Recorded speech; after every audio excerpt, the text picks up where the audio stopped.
ಹರೇನಮಾಚಾರ್ಯ.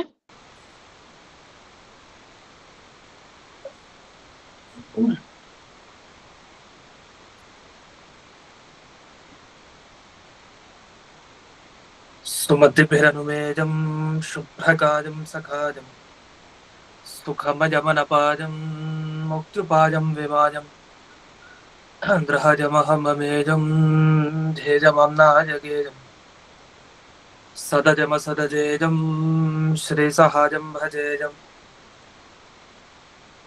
ಅಂಜನಾ ಸೂನು ಸಾನ್ನಿಧ್ಯಾತ್ ವಿಜಯೇನ ವಿರಾಜಿತಂ ಅಜಿತ ಪ್ರೀತಿಜನಕಂ ಭಜೇಹಂ ವಿಜಯಧ್ವಜಂ ತಪಸ್ವಾಧ್ಯಾಯ ಶುಶ್ರೂಷಾ ಕೃಷ್ಣ ಪೂಜಾರತಂ ಮುನಿಂ ವಿಶ್ವೇಶಮಿಷ್ಟತಂ ವಂದೇ ಪರಿಮ್ರಾಟ್ ಚಕ್ರವರ್ತಿನಂ.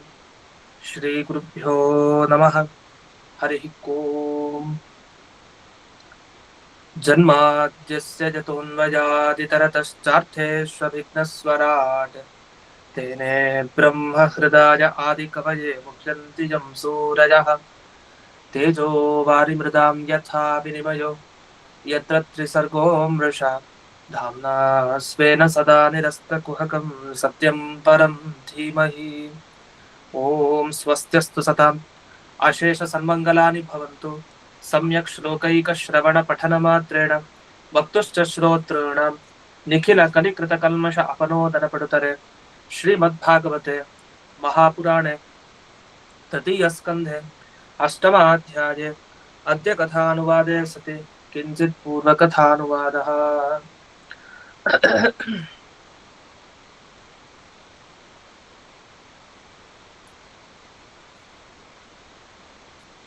ವಿದುರರು ಮೈತ್ರೇಯರಿಗೆ ಹೇಳ್ತಾರೆ, ನಾನು ನಿಮ್ಮ ಹತ್ರ ಇಷ್ಟೊತ್ತು ಉಪದೇಶವನ್ನ ಕೇಳಿದೆ, ಇದಕ್ಕೆ ನನ್ನ ಹಿಂದಿನ ಎಷ್ಟೋ ಜನ್ಮದ ಪುಣ್ಯ ಅಂತ ಹೇಳ್ತಾರೆ. ಯಾಕೆಂದ್ರೆ ಮೈತ್ರೇಯರಂಥ ಮಹಾನುಭಾವರ ಹತ್ರ ಕೇಳೋದು ಅಂದ್ರೆ ಅಷ್ಟು ಭಾಗ್ಯ ಇರ್ಬೇಕು, ಇಲ್ಲಾಂದ್ರೆ ಅದ ಸುಲಭ ಸಾಧ್ಯ ಅಲ್ಲ. ಹಾಗಾಗಿ ಬೇರೆಯವ್ರ ಕೈಲಿ ಇದಾಗಿಲ್ಲ, ನಾನೇನೋ ಮಾಡಿದ್ದೀನಿ, ಆದ್ರಿಂದ ಪುಣ್ಯ ವಶದಿಂದಾಗಿ ನಿಮ್ಮ ಹತ್ರ ಕೇಳ್ತಾ ಇದ್ದೀನಿ ಅಂತ ಹೇಳ್ತಾರೆ. ಸರಿ, ಹಾಗಾದ್ರೆ ಮುಂದೆನೆ ಇಂಥ ಮೈತ್ರೇಯರ ಅಂತ ದೊಡ್ಡವ್ರು ಸಿಕ್ಕಿದಾಗ ಇವ್ರು ಸೇವೆ ಪ್ರತಿಯೊಬ್ರು ಮಾಡಬಹುದಿತ್ತು, ಮಾಡಿದಾಗ ಪ್ರತಿಯೊಬ್ಬರಿಗೂ ಕೂಡ ಸಂಸಾರ ಹೋಗ್ಬಹುದಿತ್ತು. ಆದ್ರೆ ಯಾರಿಗೂ ಸಂಸಾರ ಹೋಗಿಲ್ಲ. ಇಂಥ ಮಹಾನುಭಾವರು ಉಪದೇಶ ಕೊಟ್ಟರು, ಹಾಗೆ ಇದೆಯಲ್ಲ ಸಂಸಾರ ಇಂಥವ್ರಿಗೆಲ್ಲ ಜನರಿಗೆ. ಹಾಗಾದ್ರೆ ಏನು ಇದಕ್ಕೆ ಉತ್ತರ ಅಂತಂದ್ರೆ ಅದಕ್ಕೆ 20ನೇ ಶ್ಲೋಕದಲ್ಲಿ ಹೇಳ್ತಾರೆ. ದುರಾಪಾಹ್ಯಲ್ಪ ತಪಸಃ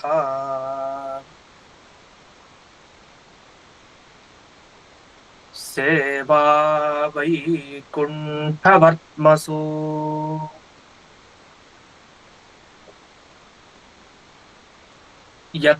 ಯತ್ರೋಪಗೀಯತೆ ನಿತ್ಯಂ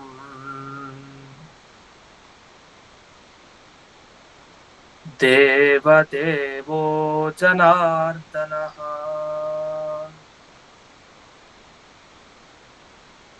ದುರಾಪಾಹಿ ಅಲ್ಪ ತಪಸಃ.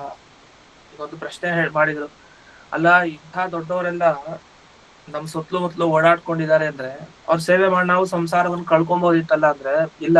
ಯಾಕೆಂದ್ರೆ ಯಾರು ಅಲ್ಪ ತಪಸ್ಸನ್ನು ಮಾಡಿರ್ತಾರೆ, ಸಾಧನೆ ತುಂಬಾ ಕಡಿಮೆ ಇರುತ್ತೆ, ಅಂಥವ್ರಿಗೆ ಇಂಥ ವ್ಯಕ್ತಿಗಳು ಸಿಗೋದೇ ಇಲ್ಲ. ಕಣ್ಮುಂದೆ ಓಡಾಡ್ತಾ ಇದ್ದು ಅವ್ರ ಹತ್ರ ಕೇಳೋದೇ ಇಲ್ಲ, ಯಾಕಂದ್ರೆ ಆ ಬುದ್ಧಿನೇ ಬರಲ್ಲ ಅವ್ರಿಗೆ. ದುರಾಪಾಹ, ಆದ್ರಿಂದ ಅಂಥವ್ರನ್ನ ಪಡೆಯೋದು ಕಷ್ಟ. ಮೈತ್ರೇಯರಂಥ ಮಹಾನುಭಾವರು ಸಿಕ್ಕಿದ್ರೆ ಖಂಡಿತ ಸಂಸಾರ ಹೋಗುತ್ತೆ. ಅಂಥವ್ರು ಸಿಗ್ಬೇಕಲ್ಲ, ಅದಕ್ಕೆ ಇವ್ರ ಸಾಧನೆ ಅಷ್ಟ ಆಗಿರ್ಬೇಕಲ್ಲ. ಸಾಧನೆ ಸ್ವಲ್ಪ ಮಾಡಿದ ಕೂಡಲೇ ಬುದ್ಧಿಯಾಗಿ ಬರ್ಬೇಕಲ್ಲ, ಅದು ಒಂದು ಕಾರಣ. ಹಾಗಾಗಿ ವೈಕುಂಠವರ್ತ್ಮಸು, ವೈಕುಂಠಕ್ಕೆ ದಾರಿ ತೋರಿಸೋರ್ನ ವೈಕುಂಠವರ್ತ್ಮ ಅಂತ ಕರೀತಾರೆ. ಅಂದ್ರೆ ಈ ವೈಕುಂಠಕ್ಕೆ ದಾರಿ ತೋರಿಸುವಂತ ಈ ಜ್ಞಾನಿಗಳಲ್ಲಿ ಸೇವೆ ಮಾಡೋದು ಅನ್ನೋದಕ್ಕೂ ಒಂದು ಪುಣ್ಯ ಬೇಕು, ಇಲ್ಲ ಅಂದ್ರೆ ಪಡಿಲಿಕ್ಕೆ ಸಾಧ್ಯ ಇಲ್ಲ. ಹಾಗಾಗಿ ಯಾವಾಗ್ಲೂ ಭಗವಂತನ ಗಾನವನ್ನ ಮಾಡ್ತಾ ಇರುವಂತ ಇಂಥ ಜ್ಞಾನಿಗಳ ಸೇವೆ ಅನ್ನೋದು ಬಹಳ ಕಷ್ಟ.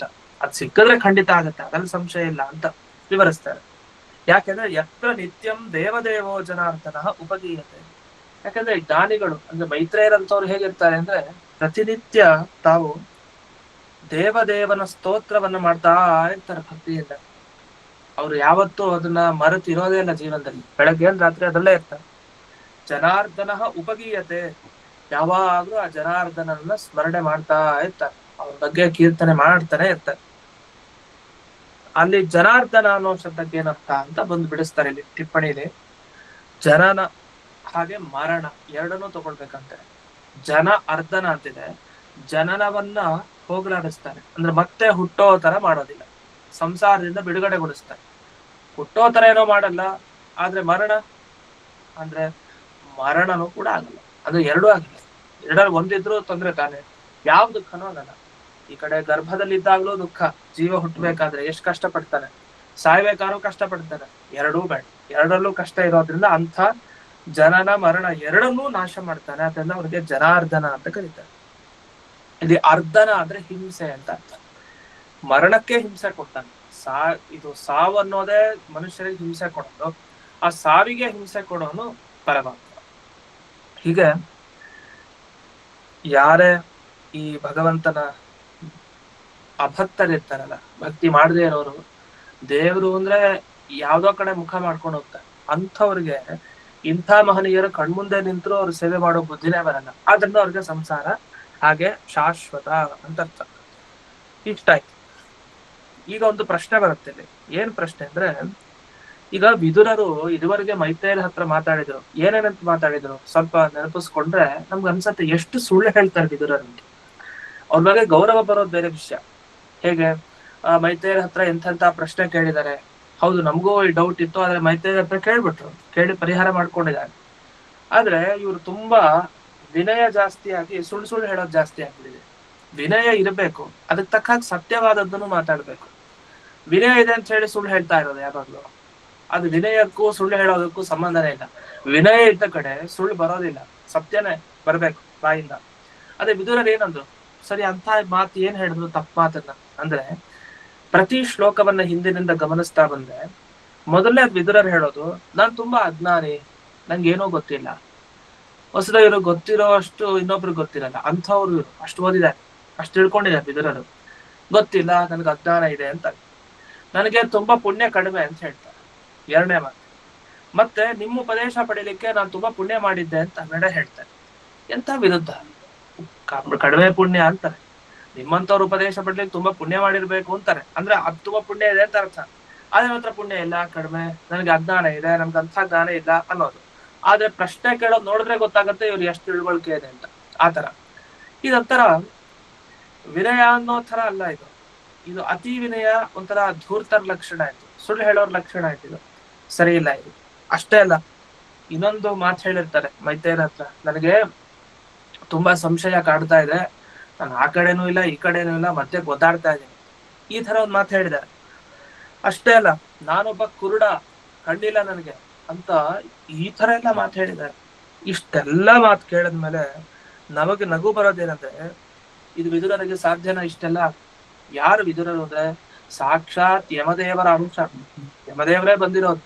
ಯಮದೇವರಿಗೆ ಅಜ್ಞಾನ ಅಂದ್ರೆ, ಯಮದೇವರು ಪುಣ್ಯ ಮಾಡಿಲ್ಲ ಅಂದ್ರೆ ಇನ್ನೇನ್ ಅರ್ಥ? ಅದಕ್ಕೇನಾದ್ರು ಅರ್ಥ ಇದೆಯಾ ಮಾತಿಗೆ? ಮತ್ ಯಾಕೆ ಈ ತರ ಸುಳ್ಳನ್ನು ಹೇಳಿದ್ರು? ಸುಳ್ಳು ಹೇಳಿದ್ರೆ ಪಾಪ ಬರಲ್ಲ. ಅದೇ ಯುಧಿಷ್ಠಿರ ಯಮಾಂಶ ಸಂಭೂತ, ಯುಧಿಷ್ಠಿರನಾಗಿ ಯಮದೇವರು ಬಂದಿದ್ದಾರೆ, ಒಂದು ಸಲಿನೂ ಸುಳ್ಳು ಹೇಳಿಲ್ಲ ಅಲ್ವಾ? ಯಾವಾಗ್ಲೂ ಸತ್ಯನೇ, ಅದು ಎಂಥ ಸಂದರ್ಭ ಆದ್ರೂ ಅಲ್ಲೊಂದು ಸತ್ಯವಾದದ್ದನ್ನ ಕೊನೆಗೆ ನಿಧಾನಕ್ಕಾದ್ರೂ ಹೇಳಿರ್ತಾರೆ. ಅಶ್ವತ್ಥಾಮ ಹತಃ ಅಂತ ಹೇಳಿದ್ರು, ಅಶ್ವತ್ಥಾಮಾಚಾರ್ಯರು ಬಿದ್ರು ಅಂತ ಹೇಳಿಲ್ಲ, ಅಶ್ವತ್ಥಾಮ ಹತಃ. ಯಾಕೆ ಆನೆಗೂ ಅಶ್ವತ್ಥಾಮ ಅಂತ ಹೆಸರಿತ್ತು. ಸುಳ್ಳು ಹೇಳಿದ್ರಲ್ಲ, ಇಲ್ಲ, ಮೆತ್ತಗೆ ಕುಂಜರಹ, ಆನೆ ಅಂತ ಮೆತ್ತಗೆ ಹೇಳಿದ್ರು, ಕುಂಜರಹ ಅನ್ನೋ ಶಬ್ದವನ್ನ. ಸುಳ್ಳು ಹೇಳಲೇ ಇಲ್ಲ, ಯಾವಾಗಲೂ ಸತ್ಯ. ಇಷ್ಟು ಸತ್ಯವಾದದ್ದನ್ನೇ ಯಾವಾಗ್ಲೂ ಒಂದು ರೂಪದಲ್ಲಿ ಹೇಳ್ತಾರೆ. ಯುಧಿಷ್ಠಿರ ರೂಪದಲ್ಲಿ ಇದ್ದಾಗ ಯಮದೇವರು, ವಿದುರರಾಗಿ ಬಂದ್ರೆ ಈ ತರದ ಸುಳ್ಳುಗಳು, ಇದು ಸರಿನಾ? ಸುಳ್ಳು ಹೇಳಿದ್ರೆ ತಪ್ಪಾಗಲ್ವಾ ಅಂತ ಒಂದು ಪ್ರಶ್ನೆ. ಈ ಪ್ರಶ್ನೆಗೆ ಉತ್ತರವನ್ನ ಕೊಟ್ಟಿದ್ದ ಆಚಾರ್ಯರೊಬ್ರೆ ಸರಿಯಾಗಿ. ಒಬ್ರು ಉತ್ತರ ಕೊಟ್ಟಿದ್ದಾರೆ. ಏನು ಉತ್ತರ ಕೊಟ್ಟಿದ್ದಾರೆ ಅವರು ಅಂದ್ರೆ, ರಾಧಾರಮಣ ದಾಸ ವ್ಯಾಖ್ಯಾನ ಅಂತ ಒಂದು ವ್ಯಾಖ್ಯಾನ ಇದೆ ಭಾಗವತಕ್ಕೆ. ಅವ್ರೇನ್ ಉತ್ತರ ಕೊಡ್ತಾರೆ ಅಂದ್ರೆ, ಅದು ವಸ್ತುತಃ ವಿದುರ ಸಾಮಾನ್ಯ ವ್ಯಕ್ತಿ ಅಲ್ಲ, ಭಗವಂತನ ಜೊತೆಗೆ ಸೇರಿರೋ ಒಬ್ಬ ನಿತ್ಯ ಮುಕ್ತ, ಮೋಕ್ಷ ಪಡಿಬೇಕು ಅಂತಿಲ್ಲ, ಅವ್ನು ಮುಕ್ತಾನೆ, ಅಂಥ ವ್ಯಕ್ತಿ, ಭಗವಂತನ ಪರಿವಾರದಲ್ಲಿ ಒಬ್ಬ. ಇವನು ಏನೇನ್ ಮಾಡ್ತಾ ಇದ್ದಾನೆ, ಇದೆಲ್ಲ ಲೀಲೆ, ಇದು ನಾಟಕ, ಇವನನ್ನ ಯಮಾಂಶ ಅಂತ ಯಾಕೆ ಕರೆಯೋದ, ಯಮದೇವರ ಆವೇಶ ಇದೆ ಅಷ್ಟೇ, ಆದ್ರಿಂದ ಯಮಾಂಶ ಅಂತ ಕರೀತಾರೆ. ವಸ್ತುತಃ ಅವನು ಶೂದ್ರನೂ ಅಲ್ಲ, ಶೂದ್ರ ಆದ್ರಿಂದ ಅವನು ಭಗವದ್ ಭಕ್ತನಾದ್ರೂ ಶ್ರೇಷ್ಠ ಅಂತ ಹೇಳೋ ಪ್ರಸಂಗನೂ ಇಲ್ಲ. ಯಾಕೆಂದ್ರೆ ಅವನು ಶೂದ್ರ ಅಲ್ಲ, ಮತ್ತೆ ಶೂದ್ರ ಎಂದಿಗೂ ಭಗವದ್ ಭಕ್ತನಾಗ್ಲಿಕ್ಕೂ ಸಾಧ್ಯ ಇಲ್ಲ. ಈ ತರ ಎಲ್ಲ ವ್ಯಾಖ್ಯಾನವನ್ನ ಮಾಡಿದ್ದಾರೆ. ಆದ್ರೆ ಇದು ಸರಿ ಇಲ್ಲ. ಯಾಕೆಂದ್ರೆ ನಿತ್ಯ ಮುಕ್ತ ಚೇತನ ಅಂದ್ರೆ ಈಗಾಗಲೇ ಮೋಕ್ಷ ಪಡೆದಿದ್ದಾರೆ ಅಂದ್ರೆ ಯಾಕೆ ಈಗ ಸಂಸಾರದಲ್ಲಿದ್ದಾರೆ, ಅದ್ ತಪ್ಪು. ಅಷ್ಟೇ ಅಲ್ದೇನೆ ಇದೊಂದು ಕೇವಲ ಲೀಲೆ ನಾಟಕ ಆಡ್ಲಿಕ್ಕೆ ಏನು ವಿದುರರು ಭಗವಂತನ ಲೀಲೆ ಮಾಡ್ಲಿಕ್ಕೆ, ನಾಟಕ ಆಡ್ಲಿಕ್ಕೆ ಅಲ್ಲ. ಇನ್ನು ಆವೇಶ ಸಾಕ್ಷಾತ್ ಯಮದೇವರೇ, ಬರೀ ಆವೇಶ ಅಷ್ಟೇ ಅಲ್ಲ, ಯಮದೇವರೇ ಬಂದಿದ್ದು ವಿದುರರಾಗಿ. ಈ ತರ ಎಲ್ಲ ಇದ್ದಾಗ ಇದಕ್ಕೇನು ಉತ್ತರ?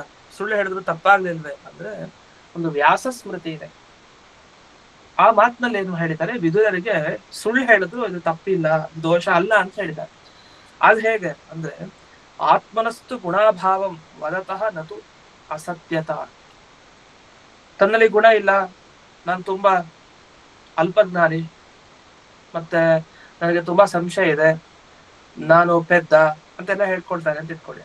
ತಪ್ಪಿಲ್ಲ, ಇಂಥ ಮಾತನ್ನ ಹೇಳಿದ್ರೆ ಏನ್ ತಪ್ಪಾಗಲ್ಲ, ಅದರಿಂದ ಏನು ಪುಣ್ಯ ಕಡಿಮೆ ಆಗೋದು, ಪಾಪ ಜಾಸ್ತಿ ಆಗೋದು ಆಗಲ್ಲ. ಯಾಕಂದ್ರೆ ವಿದುರರು ಯಾವ ಸಂದರ್ಭದಲ್ಲಿ ಇದನ್ನೆಲ್ಲ ಹೇಳ್ತಾ ಇದ್ದಾರೆ? ಮೈತ್ರೇಯರ ಬಳಿ ಯಾವತ್ತು ಶಾಸ್ತ್ರವನ್ನ ಕೇಳ್ಬೇಕು ಅಂತಾದ್ರೆ ಒಬ್ಬ ವ್ಯಕ್ತಿ ತಾನು ವಿನಯ ಭರಿತನಾಗಿರ್ಬೇಕು. ಎಲ್ಲ ಗೊತ್ತಿದೆ ನನಗೆ, ಹೇಳ್ಕೊಡಿ ಅಂತಂದ್ರೆ, ಅಲ್ಪ ಸ್ವಲ್ಪ ತಿಳ್ಕೊಂಡಿದ್ದೀನಿ, ಇನ್ನೊಂದ್ ಸ್ವಲ್ಪ ಜಾಸ್ತಿ ಜ್ಞಾನ ಬೇಕಾದ್ರೆ ಹೇಳ್ಕೊಡಿ ಅಂತ ಹೇಳ್ತಾರೆ. ಇದೊಂದು ವಿನಯ ನಿಜ, ಅದನ್ನೇ ವಿದುರರಲ್ಲಿ ಪ್ರದರ್ಶನ ಮಾಡಿದ್ದಾರೆ. ಅದ್ರ ಜೊತೆಗೆ ಮೈತ್ರಿಯರು ಸುಮ್ನೆ ಉಪದೇಶ ಕೊಡೋ ಹಾಗಿಲ್ಲ, ಇದು ಬ್ರಹ್ಮವಿದ್ಯೆ. ಬ್ರಹ್ಮವಿದ್ಯೆಯನ್ನು ಉಪದೇಶ ಕೊಡ್ಬೇಕು ಅಂದ್ರೆ ಕೇಳಿರ್ಬೇಕು ಒಂದು ಇಬ್ರಾದಿ. ಇಬ್ರು ಕೇಳಲಿಲ್ಲ, ಏನೋ ಹೇಳಲಿಲ್ಲ, ಯಾರು ಸುಮ್ನೆ ತಾವ್ ಹೇಳ್ತಾ ಇದ್ರೆ ಇಲ್ಲ. ಯಾವ ಪ್ರಶ್ನೆಗಳು ಬಂದಿದ್ಯೋ ಇದನ್ನ ಹೇಳಿ ಅಂತ ಒಂದ್ 2-3 ಜನ ಕೇಳಿದ್ರು ಆಯ್ತು. ಅದಕ್ಕೇನು ಅಪೃಷ್ಟಸ್ಯ ದಮಾರ್ಥಂಚ, ಕೇಳದೆ ಇದ್ದು ಉಪದೇಶ ಕೊಟ್ರೆ ಅದು ದೊಡ್ಡ ದೋಷ. ಯಾಕೆ ಅಯೋಗ್ಯರಿಗೆ ಸೇರ್ಬೋದಲ್ಲ. ಅದರಿಂದ ಕೇಳಿದ ಮೇಲೆ ಉಪದೇಶ ಕೊಡ್ಬೇಕು. ಅದರಿಂದ ಕೇಳದೆ ಇದ್ರೆ ಮೈತ್ರಿಯರಿಗೆ ದೋಷ ಬರುತ್ತೆ. ಮೈತ್ರಿಯರು ಸುಮ್ಮನೆ ಹಾಗೆ ಉಪದೇಶ ಕೊಡುವ ಪ್ರಸಂಗ ಬರುತ್ತೆ, ಅದು ಅವ್ರಿಗೆ ತಪ್ಪಾಗತ್ತೆ, ಅವರಲ್ಲಿ ದೋಷ ಬಂದ ಹಾಗಾಗತ್ತೆ. ಅದು ಬೇಡ ಅಂತ ಹೇಳಿ ಗುಣಾಯೈವ ಭವತ್ಯಪಿ, ಇದು ಒಂದು ಗುಣನೇ ವಿದುರಲ್ಲಿ ಇದ್ದದ್ದು, ಇದು ದೋಷ ಅಲ್ಲ ಅಂತ ಹೇಳಿ ಇದರಲ್ಲಿ ವರ್ಣನೆ ಮಾಡ್ತಾ, ವಿದ್ಯಮಾನಮಪಿ ಅನುಭವಂ ಅನ್ಯಥಾ ವದತಿ ವಿದುರಃ. ತಮ್ಗೆ ಅನುಭವ ಇದೆ ವಿದುರರಿಗೆ, ಅವ್ರಿಗೆ ಭಗವಂತನ ಅಪರೋಕ್ಷ ಜ್ಞಾನ ಆಗಿದೆ, ಆದ್ರೂ ಬೇರೆ ತರ ಅನುಭವವನ್ನ ಅವರು ವ್ಯಕ್ತಪಡಿಸ್ತಾ ಇದ್ದಾರೆ. ಇವರೆಲ್ಲ ದೇವಾಂಶರು, ಯಾವಾಗ್ಲೂ ಅಪರೋಕ್ಷ ಜ್ಞಾನ ಪಡೆದವರು ಅಂತ ಸ್ಕಂದ ಪುರಾಣದಲ್ಲಿ ಹಿಂದೆ ಆ ಮಾತು ಬಂತು, ಅದರ ಅರ್ಥ ವಿವರಣೆ ಆಗಿದೆ. ಹೀಗೆ ಸ್ಕಂದ ಪುರಾಣದಲ್ಲಿ ಸ್ಪಷ್ಟ ಇರೋದ್ರಿಂದ ಎಂತಿಂತವ್ರ ಅಪರೋಕ್ಷ ಜ್ಞಾನಿಗಳು ಅಂತ ಅದರಲ್ಲಿ ವಿದುರರನ್ನು ಆ ಲಿಸ್ಟ್ ನಲ್ಲಿ ಸೇರಿಸಿದ್ದಾರೆ. ಇಷ್ಟೆಲ್ಲ ಇದ್ದಾಗ ವಿದುರರು ಹೀಗೆ ಕೇಳಿದ್ದು ಒಂದು ದೃಷ್ಟಿ ಜ್ಞಾನ ಹೊಸದಾಗಿ ಸಿಕ್ತು ಅಂತಲ್ಲ, ಇದ್ದ ಜ್ಞಾನದಲ್ಲಿ ಒಂದು ದಾರ್ಢ್ಯ ಮತ್ತೆ ಸ್ಫುಟತೆ ಸಿಕ್ತು ಅಂತ ಹೇಳ್ಬೋದು. ಅಷ್ಟು ಬಿಟ್ರೆ ಇನ್ನೇನು ಫಲ ಇಲ್ಲ. ಅಷ್ಟೇ ಅಲ್ಲದೆ ಈ ಅರ್ಜುನನಿಗೆ ಕೃಷ್ಣ ಉಪದೇಶ ಏನು ಕೊಟ್ಟ ಭಗವದ್ಗೀತೆಯನ್ನ, ಆಗಲ್ಲೂ ಪ್ರಶ್ನೆ ಮಾಡ್ತಾರೆ, ಅಲ್ಲ ಇಂದ್ರದೇವರು ಅರ್ಜುನನಾಗಿ ಬಂದಿದ್ದು, ಇಂದ್ರದೇವರು ಅಂದ್ರೆ ಅವರು ದೇವತಾ ಪದವಿಯಲ್ಲಿ ಇರೋರು, ಸ್ವರ್ಗಲೋಕಾಧಿಪತಿಯವರು, ಒಳ್ಳೆ ಸ್ಥಾನ ಅವ್ರಿಗೆ. ಅಂತ ಇಂದ್ರದೇವರಿಗೆ ಅಜ್ಞಾನ ಇದೆ, ಅವರು ಹೇಡಿಯಾಗಿ ಕೂತ್ಕೊಂಡ್ರು ಯುದ್ಧದ ಸಂದರ್ಭದಲ್ಲಿ, ಕೃಷ್ಣ ಆಗ ಎಬ್ಬಿಸ್ದ, ನೋಡು ಹೇಳು ಹೋಗಿ ಯುದ್ಧ ಮಾಡು ಅಂತೆಲ್ಲ ಉಪದೇಶ ಕೊಟ್ಟ. ಆ ಉಪದೇಶಗಳು ಅವ್ರಿಗೆ ಗೊತ್ತಿರ್ಲಿಲ್ವಾ? ಹಾಗಾದ್ರೆ ಮುಂಚೆ ಅಂಥ ಅಜ್ಞಾನಿಗಳ ಅವ್ರು ಯಾವ ಭಗವಂತನ ಅಪರೋಕ್ಷ ಜ್ಞಾನ ಇತ್ತು ಇಂದ್ರದೇವರಿಗೆ, ಇಲ್ಲಾಂದ್ರೆ ಆ ದೇವತಾ ಪದವಿಯಲ್ಲಿ ಕೂಡ್ಲಿಕ್ಕೆ ಬರೋದಿಲ್ಲ. ಅಂದ್ಮೇಲೆ ಅರ್ಜುನನಿಗೆ ಭಗವಂತ ಉಪದೇಶ ಮಾಡಿದ್ ಯಾಕೆ ಅಂದ್ರೆ ಕೇಳ್ಬೇಕು. ಒಬ್ರು ಕೇಳಿದಾಗ ಉಪದೇಶ ಮಾಡ್ಲಿಕ್ಕೆ ಪ್ರಾರಂಭ ಮಾಡ್ತಾರೆ, ಸುಮ್ನೆ ಉಪದೇಶ ಮಾಡೋ ಹಾಗಿಲ್ಲ. ಅಷ್ಟೇ ಅಲ್ಲದೆ ಅಲ್ಲಿ ಇಂದ್ರದೇವರು ಯಾಕೆ ಅರ್ಜುನ ರೂಪದಲ್ಲಿ ಕೃಷ್ಣನ್ ಬಳಿ ಕೇಳಿದ್ರು ಪ್ರಶ್ನೆಗಳನ್ನ ಅಂದ್ರೆ ಒಂದು ಮಾತು ಹೇಳ್ತಾರೆ, ಅದೇ ಮಾತು ಇಲ್ಲಿ ಉತ್ತರ. ಈ ವಿದುರರು ಮೈತ್ರೇಯರ ಹತ್ರ ಕೇಳೋದಕ್ಕೂ ಅಲ್ಲಿ ಅರ್ಜುನ ಕೃಷ್ಣನ್ ಹತ್ರ ಕೇಳೋದಕ್ಕೂ ಅದೇ ಉತ್ತರ. ಏನು? ಜಾನಂತೋಪಿ ವಿಶೇಷಾರ್ಥ ಜ್ಞಾನಾಯ ಸ್ಥಾಪನಾಯ ಚ ಪೃಚ್ಛಂತಿ ಸಾಧವೋ ಅಂತ ಇದೆ ಮಾತು. ಇಲ್ಲಿ ಟಿಪ್ಪಣಿಯಲ್ಲಿ ಕೊಟ್ಟಿದ್ದಾರೆ. ಇದರ ಅರ್ಥ ಇಷ್ಟೇ, ಜ್ಞಾನಿಗಳಿಗೆ ಜ್ಞಾನ ಇರುತ್ತೆ, ಅದಕ್ಕೆ ಜ್ಞಾನಿಗಳು ಅಂತ ಕರೆಯೋದು. ಗೊತ್ತಿರುತ್ತೆ ಹಲವು ವಿಷಯಗಳು, ಆದ್ರೆ ಇನ್ನೂ ವಿಶೇಷವಾಗಿ ತಿಳಿಬೇಕು ಅಂತ ಇರುತ್ತೆ ಮನಸ್ಸಿನಲ್ಲಿ. ಯಾಕಂದ್ರೆ ಒಂದು ವಿಷಯವನ್ನ 5 ಸಲ ಕೇಳಿದ್ರು ಮತ್ತೆ 6ನೇ ಸಲ ಕೇಳಿದಾಗ ಇದೇನೋ ಹೊಸದಾಗಿ ಅರ್ಥ ಆಗುತ್ತೆ. ಒಂದೇ ವಿಷಯವನ್ನ 5-6 ಸಲ ಓದಿದಾಗ ಒಮ್ಮೊಮ್ಮೆನೂ ಕೂಡ ಏನೋ ಒಂದು ಸ್ಪಷ್ಟತೆ ಸಿಗತ್ತೆ. ಅದನ್ನ ಎಷ್ಟೆಷ್ಟು ಬಾರಿ ಆವೃತ್ತಿ ಆಗುತ್ತೋ, ಎಷ್ಟೆಷ್ಟು ಬಾರಿ ಜಾಸ್ತಿ ಕೇಳ್ತಾರೋ ಅಷ್ಟಷ್ಟು ಅನುಕೂಲನೇ, ತಪ್ಪಿಲ್ಲ. ಅದ ಮನನವನ್ನು ಅಷ್ಟೇ ಸರಿ ಮಾಡ್ಬೇಕು. ಅದನ್ನ ಬಿದರೆಲ್ಲ ಮಾಡ್ದವ್ರೆ. ಇದೊಂದು ವಿಶೇಷಾರ್ಥ ಜ್ಞಾನ ಲಾಭ ಇದು ಕೇಳಿದ್ದಕ್ಕೆ. ಮತ್ತೊಂದು ಸ್ಥಾಪನಾಯ ಚ ಪೃಚ್ಛಂತಿ. ಬರೀ ನಾವೊಬ್ರೇ ಉದ್ಧಾರ ಆದ್ರೆ ಬೇರೆಯವರು ಉದ್ಧಾರ ಆಗ್ಬೇಕಲ್ಲ. ಈ ದೃಷ್ಟಿಯಿಂದ ಅರ್ಜುನ ತಾನ್ ತಿಳ್ಕೊಂಡಿದ್ದಷ್ಟೇ ಅಲ್ಲದೆ ಬೇರೆಯವ್ರಿಗೋಸ್ಕರ ತಾನು ಪ್ರಶ್ನೆಗಳನ್ನು ಮಾಡ್ದ. ಇಲ್ಲಾಂದ್ರೆ ಇಂದ್ರಾವತಾರಿಯಾದ ಅರ್ಜುನಗ ಅಜ್ಞಾನ ಇದೆ ಅಂದ್ರೆ ಎಂಥ ಪಾಪ, ಅದು ಹೇಳಲಿಕ್ಕೂ ಸಾಧ್ಯ ಇಲ್ಲ. ಅಜ್ಞಾನ ಇಲ್ಲ, ಜ್ಞಾನಿಗಳು. ಆದ್ರೂ ಇನ್ನೂ ಅದರಲ್ಲೊಂದು ಸ್ಪಷ್ಟತೆಗೋಸ್ಕರ ಅಥವಾ ಬೇರೆಯವರಿಗೆ ಉಪಕಾರ ಆಗಲಿ ಅನ್ನೋ ದೃಷ್ಟಿಯಿಂದ ಸಾಧುಗಳು, ಸಜ್ಜನರಾದವರು ಈ ತರ ಪ್ರಶ್ನೆಗಳನ್ನು ಮಾಡೋದು ಇದ್ದೇ ಇದೆ. ಅದು ದೊಡ್ಡ ಗುಣ ಅವ್ರದ್ದು, ಅದು ದೋಷ ಅಲ್ಲ. ವಿದುರರು ಇದೇ ತರ. ಮೈತ್ರೇಯರು ನನಗ್ ಸಿಕ್ಕಿದ್ದಾರೆ, ನಾನೊಬ್ಬ ಸ್ವಾರ್ಥಿಯಾಗಿ ನನಗ್ ಮಾತ್ರ ಈ ವಿಷಯ ತಿಳಿಯಿತು ಸಾಕು, ಇದ್ಯಾರಿಗೂ ಬೇಡ ಅಂತ ಇರೋದು ಬೇಡ, ಜಗತ್ತಿಗೆಲ್ಲ ಗೊತ್ತಾಗ್ಲಿ ಈ ತತ್ವಗಳು ಅಂತ. ಇದಾಂದ್ರೆ ಮೈತ್ರೇಯರಿಂದ ಈ ವಿಷಯಗಳು ಬರ್ದೇ ಹೋಗಿದ್ರೆ ನಮಗೆಲ್ಲ ಹೇಗೆ ವಿಷಯ ಗೊತ್ತಾಗ್ತದೆ. ವಿದುರರ ಅವತ್ತಿನ ದಿವಸ ಮೈತ್ರೇಯರ ಹತ್ರ ಪ್ರಶ್ನೆ ಕೇಳಿದ್ರು, ಅದಕ್ಕೆ ಉತ್ತರ ಕೊಟ್ರು. ಅದನ್ನ ಇಲ್ಲಿ ಶುಕಾಚಾರ್ಯರು ಪರೀಕ್ಷಿತ್ ರಾಜನಿಗೆಲ್ಲ ತಿಳಿಸ್ತಾ ಇದ್ದಾರೆ. ಹಾಗಾಗಿ ಪರಂಪರೆ ಹಾಗೆ ಬೆಳೀತಾ ಬಂತು. ಆದ್ರಿಂದ ಗೊತ್ತಾಯ್ತು, ಇಲ್ಲ ಎಲ್ಲ ಸ್ವಾರ್ಥಿಗಳಾಗಿ ನಮ್ಗ್ ಮಾತ್ರ ಗೊತ್ತಾಯ್ತು, ನಮ್ ಸಾಧನೆ ಆಯ್ತು, ನಾವು ಉದ್ಧಾರ ಆದ್ವಿ ಹೋದ್ವಿ ಅಂತ ಮಾಡ್ತಾ ಇದ್ರೆ ಬೇರೆಯವ್ರ ಕಥೆ ಏನು? ಸಾತ್ವಿಕರಿಗೆ ದ್ರೋಹ ಮಾಡಿದಾಗೆ, ಅವ್ರಿಗೆ ಉದ್ಧಾರ ಮಾರ್ಗ ತೋರಿಸಲೇ ಇಲ್ಲ ಅಂತ ಆಯ್ತು. ಆದ್ರೆ ಅದು ತಪ್ಪು. ಹಾಗಾಗಿ ವಿದುರರು ತಾವು ಮೈತ್ರೇಯರ ಬಳಿ ತಮಗೆ ಗೊತ್ತಿದ್ರು ಎಷ್ಟೋ ಸರಿ ನನಗೆ ಗೊತ್ತಿಲ್ಲ, ಏನೋ ಸಂಶಯ ಅಂತ ನಾಟಕಕ್ಕೆ ಕೇಳಿದಾಗ ಹೌದಾ ಹಾಗಾದ್ರೆ ಹೇಳ್ತೀನಿ ಅಂತ ಮೈತ್ರೇಯರು ಮುಂದೆ ಬಂದು ಹೇಳ್ತಾರೆ. ಅದು ಮೈತ್ರೇಯರಿಗೂ ಗೊತ್ತು ವಿದುರರು ಸಾಮಾನ್ಯರಲ್ಲ ಅಂತ. ಇವ್ರಿಗೆ ಎಷ್ಟು ಜ್ಞಾನ ಇದೆ ಅಂದ್ರೆ ಕೇಳೋರ್ಗೆ, ಹೇಳೋಂತ ಮೈತ್ರೇಯರಿಗೆ ಎಷ್ಟು ಜ್ಞಾನ ಇರ್ಬೇಕು, ಖಂಡಿತ ಅವ್ರಿಗೆ ಇದ್ದೇ ಇದೆ. ಈ ಎಲ್ಲ ವಿಷಯಗಳನ್ನ ಮನಸ್ಸಿನಲ್ಲಿ ಇಟ್ಕೊಂಡು ಈ ಪದ್ಯ ಬಂದಿದೆ. ಇನ್ನು ಮುಂದಿನ ಪದ್ಯಕ್ಕೆ ಹೋಗೋಣ. 21ನೇದು. ಸೃಷ್ಟ್ವಾಗ್ರೇ ಮಹದಾದೀನಿ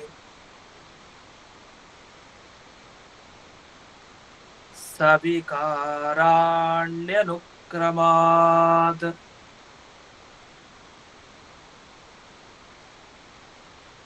ತೇಭ್ಯೋ ವಿರಾಜಮುದ್ಧೃತ್ಯ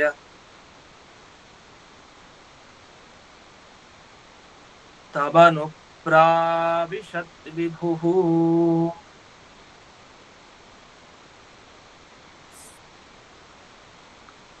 ಸರಿ, ಹಾಗಾದ್ರೆ ವಿದುರರು ಏನ್ ತಿಳ್ಕೊಳ್ಬೇಕಾಗಿದೆ ವಿಶೇಷವಾಗಿ ಅಂದ್ರೆ, ಹಿಂದೆ ಮೈತ್ರೇಯರ ಒಂದು ವಿಷಯ ತಿಳಿಸಿರ್ತಾರೆ. ಅದನ್ನ ಹೇಗ್ ಹೇಳಿದ್ರು ಅದನ್ನೇ ವಿಷಯ ತಗೊಂಡು ವಿಶೇಷವಾಗಿ ಇದೊಂದು ಡೌಟ್ ಅನ್ನ ಇಟ್ಟು ಕೇಳ್ತಾರೆ, ನನ್ಗೆ ಈ ಪ್ರಶ್ನೆಗೆ ಉತ್ತರ ಕೊಡಿ ಅಂತ.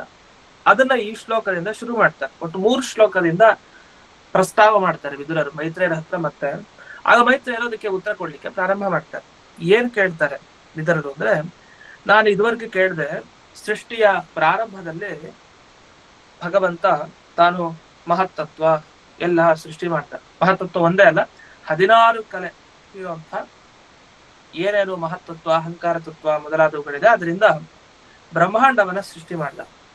ಸೃಷ್ಟಿ ಮಾಡಿದ ಮೇಲೆ ಅದ್ರ ಒಳಗಡೆ ವಿರಾಜ ಬ್ರಹ್ಮ ಅಂದ್ರೆ ಬ್ರಹ್ಮದೇವರು ಅಲ್ಲಿ ಸೃಷ್ಟರಾದ್ರು.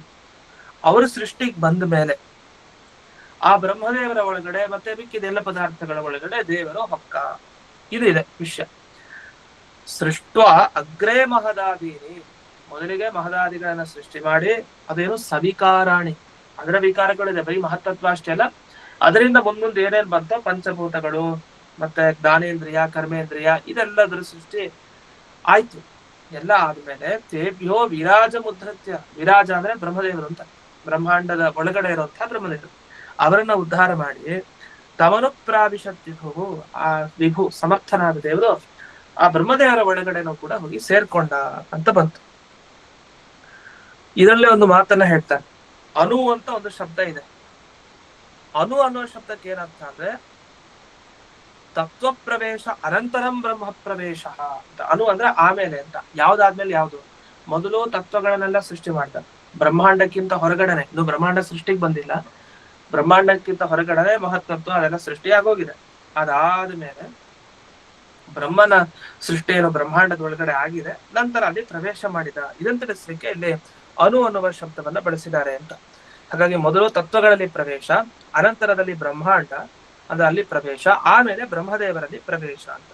ಸರಿ, ಇದೆಲ್ಲ ಆದ್ಮೇಲೆ ಇಲ್ಲಿ ಉದ್ಧತ್ಯ ಅನ್ನೋ ಶಬ್ದಕ್ಕೆ ಒಂದು ಅರ್ಥ ಹೇಳ್ಬೇಕು. ಉದ್ಧಾರ ಮಾಡೋದು ಅಂದ್ರೆ ಇಲ್ಲಿ ಹುಟ್ಸೋದು ಅಂತ ಅರ್ಥ, ಉತ್ಪಾದ್ಯ ಅಂತ ಅರ್ಥ. ಇಲ್ಲಿ ಉದ್ಧಾರ ಅಂದ್ರೆ ನಾವು ಲೋಕದಲ್ಲಿ ತಿಳ್ಕೊಳ್ಳುವಂತ ಉದ್ಧಾರ ಶಬ್ದದ ಅರ್ಥ ಅದಲ್ಲ. ಇದು ಉದ್ಧಾರ ಅಂದ್ರೆ ಸೃಷ್ಟಿ ಮಾಡೋದು ಅಂತ ಅರ್ಥ. ಅಂದ್ರೆ ಬ್ರಹ್ಮದೇವರು ಇರ್ಲಿಲ್ಲ ಬ್ರಹ್ಮಾಂಡದಲ್ಲಿ ವ್ಯಕ್ತವಾಗಿ, ಅದನ್ನ ತೋರಿಸಿದ್ರು ಹೊರಗಡೆ, ಅಂದ್ರೆ ಅವ್ರು ಹುಟ್ಟೋ ಹಾಗೆ ಮಾಡಿದ್ರು ಅಂತ ಅಭಿಪ್ರಾಯ. ಹೇಗೆ ಒಂದ್ ಮುಳ್ಳು ಚುಚ್ಚಿದ್ರೆ ಮುಳ್ಳನ್ನು ಉದ್ಧಾರ ಮಾಡ್ಬೇಕು ಅಂತ ಅದೇ ಇದ್ದದನ್ನ ತೆಗಿಬೇಕಲ್ಲ, ಹಾಗೆ ಇಲ್ಲಿ ಬ್ರಹ್ಮದೇವರನ್ನ ಸುಪ್ತವಾಗಿದ್ದವನ ಹೊರಗಡೆ ಎಲ್ಲರಿಗೂ ತೋರಿಸುವಂತೆ ಭಗವಂತ ಮಾಡಿದಾರ ಅಂತ ಅರ್ಥ.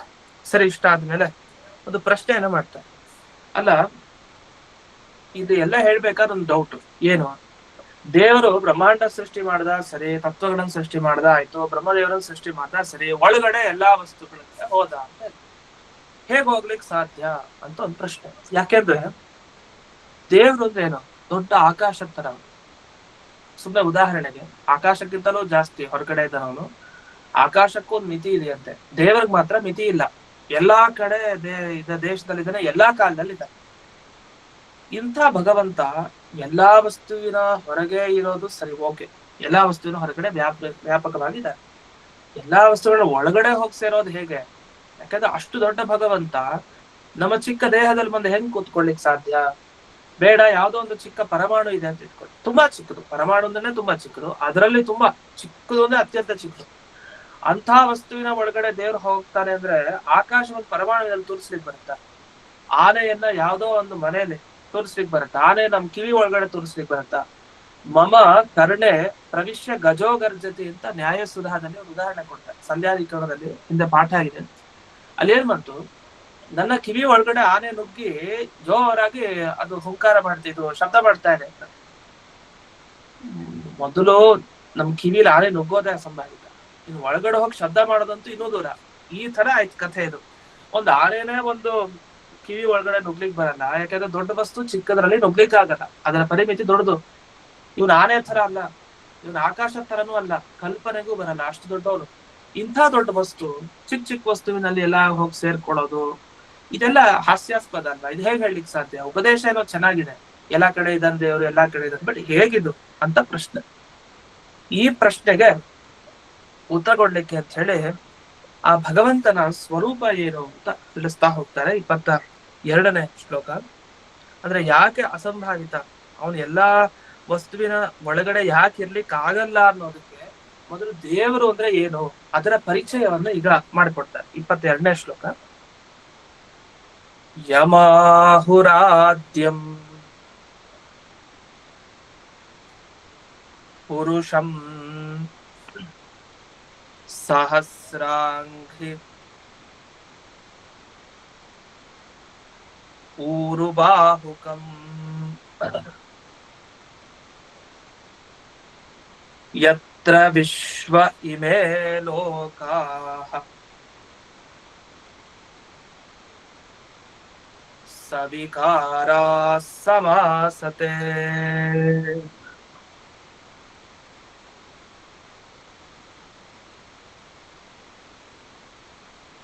ಬ್ರಹ್ಮದೇವರ ಒಳಗಡೆ ಇರೋ ದೇವರು ಹೇಗಿದ್ದಾನೆ ಅಂದ್ರೆ, ಆದ್ಯಂ ಭಗವಂತನ ಪುರುಷ ರೂಪ ನೆನಪಿಸ್ಕೊಂಡ್ರೆ ಸಾಕು. ಎಷ್ಟು? ಸಹಸ್ರ ಅಂಗ್ರಿ ಊರು ಬಾಹು ಕ, ಸಾವಿರಾರು ಏನು ಕಣ್ಣುಗಳು, ಇಲ್ಲಿ ಸಾವಿರಾರು ಅಂಗ್ರಿ ಅಂತ ಹೇಳಿದ್ದಾರೆ. ಅಂದ್ರೆ ಮೊದಲು ಪಾದ ತಗೊಂಡ್ರು, ಆಮೇಲೆ ಬಾಹುಗಳು ತೋಳು ಪ್ರದೇಶ ತಗೊಂಡಿದ್ದಾರೆ, ಮತ್ತೆ ಊರು ಅಂದ್ರೆ ತೊಡೆಯನ್ನ ತಗೊಂಡಿದ್ದಾರೆ. ಹೀಗೆ ಸಾವಿರಾರು ತೊಡೆ ಅಂದ್ರೆ ಸಾವಿರ ಅಂತ ಅಷ್ಟೇ ಅಲ್ಲ, ಅನಂತ ಅಂತ ಅರ್ಥ. ಅದಕ್ಕೆ ಸಂಸ್ಕೃತದಲ್ಲಿ ಸಾವಿರ ಅನ್ನೋ ಶಬ್ದ ಬಂದಾಗ ಇದೇನು ಶಬ್ದ ಇಲ್ಲ, ಅನಂತ ಅಂತ ಹೇಳ್ಬೇಕಷ್ಟೇ. ಅದಕ್ಕೊಂದು ಉದಾಹರಣೆಯಾಗಿ ಸಾವಿರದಿಂದ ಶುರು ಮಾಡ್ತಾರೆ, ಅದು ಹೇಳಲಿಕ್ಕೆ ಬರಲ್ಲ ಬಾಯಿಂದ ಅಂತ. ಇಂಥ ಸಾವಿರಾರು ಅಂಗಾಂಗಗಳಿರುವಂತಹ ಪುರುಷನಾಮಕ ಪರಮಾತ್ಮ ಈ ದೇಹದ ಒಳಗಡೆ ಇದ್ದಾನೆ. ಇದನ್ನೇ ಶಾಸ್ತ್ರಗಳು ಹೇಳ್ತವೆ. ಅಂಥ ಭಗವಂತ ತಾನು ಬ್ರಹ್ಮದೇವರ ಒಳಗಡೆ ಹೇಗ್ ಬಂದ ಅಂತಂದ್ರೆ, ಎಲ್ಲಾ ವಿಕಾರಗಳ ಜೊತೆಗೆ ಅಂದ್ರೆ ಎಲ್ಲಾ ಲೋಕಗಳ ಜೊತೆಗೆ ತಾನು ಸೀದಾ ಹೋಗಿ ಪ್ರವೇಶ ಮಾಡಿದ. ಹೇಗ್ ಸಾಧ್ಯ? ಬ್ರಹ್ಮಾಂಡದಲ್ಲೇ ಎಲ್ಲೆಲ್ಲಿದೆ ಲೋಕಗಳು ಅಂತ ಹಿಂದಕ್ಕೆಲ್ಲ ವಿಸ್ತಾರವಾಗಿ ಬಂದಿದೆ. ಇಂಥ ಎಲ್ಲಾ ಕಡೆ ಇವನ ಅನಂತವಾದ ಅಂಗಾಂಗಗಳಿಂದ ಪ್ರವೇಶ ಮಾಡುವುದು ಅನ್ನೋದು ತುಂಬಾ ಸಾಹಸದ ಕೆಲಸ. ಹೇಗೆ ಎಲ್ಲದರ ಜೊತೆಗೆ ಭಗವಂತ ಹೀಗಿದ್ದಾನೆ ಅಂತ ಒಂದು ದೊಡ್ಡ ಪ್ರಶ್ನೆ ಇವಳಿಗಿದೆ. ಆ ಪ್ರಶ್ನೆಗಳಿಗೆಲ್ಲ ಏನು ಉತ್ತರ ಬರುತ್ತೆ ಅಂತ ಮುಂದಕ್ಕೆ ನೋಡ್ಬೇಕು. ಇನ್ನೂ ಒಂದು ಮಾತು ಹೇಳ್ತಾರೆ ಮುಂದಿನ ಶ್ಲೋಕ, ಅದಾದ್ಮೇಲಿಂದ ಪುನಃ ಉತ್ತರ ಪ್ರಾರಂಭ ಆಗುತ್ತೆ. ಅದೇನು ಅಂತ ನಾಳೆ ನಾಡಿದ್ದು ಈ ಅನಧ್ಯಯನ ಇರೋದ್ರಿಂದ ಪಾಠ ಇರೋದಿಲ್ಲ, ಮತ್ತೆ ಬಿದಿಗೆಯಿಂದ ಪಾಠ ಅಂತ ಹೇಳ್ತಾ ಇಂದಿನ ಪಾಠವನ್ನ ಅಸ್ಮತ್ ಗುರುವಂತರ್ಗತ ವ್ಯಾಸತೀರ್ಥ ಗುರುವಂತರ್ಗತ ಭಾರತೀಯ ರಮಣ ಮುಖ್ಯ ಪ್ರಾಣಾಂತರ್ಗತ ಶ್ರೀಮನ್ಮೂಲ ಗೋಪಾಲಕೃಷ್ಣನಿಗೆ ಅರ್ಪಣೆಯನ್ನು ಮಾಡ್ತೇನೆ. ನಮಸ್ಕಾರ. ಹರೇ ನಮಃ ಗುರುಗಳೇ.